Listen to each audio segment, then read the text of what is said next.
назначение медицины, диагностика, лечение и профилактика заболеваний, сохранение и укрепление здоровья человека, продление жизни, а также облегчение страданий от физических и психических недугов. К сожалению, некоторых врачей иначе как вредителями назвать нельзя, и непонятно, отчего так происходит, то ли недоучился, то ли не хотел учиться, но часто после посещения больницы люди уходят нездоровыми, а наоборот. Врачи – это та профессия, от представителей которой требуется максимальная внимательность и сконцентрированность вместе с любовью к своему занятию. Но врачи, с которым столкнулась героиня нашей истории, совсем не такие, какими должны быть, а то, что произошло, не поддается внятному объяснению.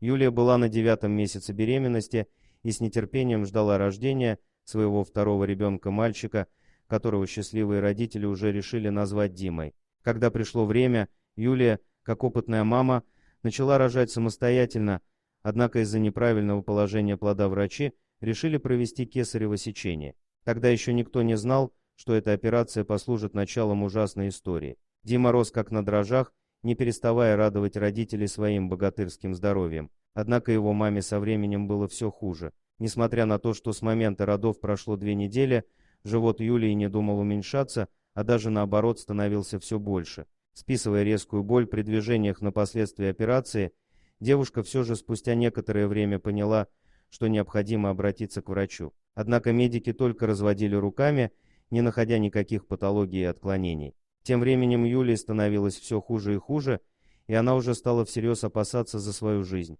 Итак, спустя 24 дня после родов боль стала невыносимой, а у девушки началась лихорадка. Вызванная в очередной раз скорая увезла девушку в военно-медицинскую академию, в которой доктора оказались все-таки профессиональными и, главное, внимательными, потому что после УЗИ в животе Юлии было обнаружено огромное скопление жидкости и непонятное инородное тело. Спустя 5 часов после начала операции пораженные медсестры схватились за камеры, потому что такого никто из них еще не видел. Из живота девушки было откачано более 2 литров гноя и извлечена пеленка. Когда после наркоза Юлии рассказали об этом и показали фотографию, несложно представить, в каком шоке она пребывала. Ведь из-за вопиющей халатности врачей, делавших ей кесарево сечение, 2 детей чуть не остались без матери. И хотя такую ситуацию сложно принять, Юлия старается перенести все со спокойным сердцем и говорит, что собирается решить все мирным путем. Сейчас она и ее семья ожидают денежной компенсации от учреждения,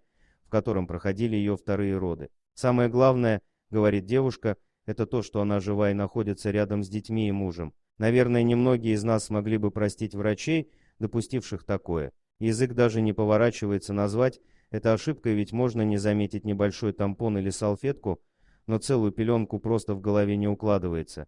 Дорогие друзья, если вам понравилось видео, поставьте лайк, а также подписывайтесь на канал, где найдете еще много интересного.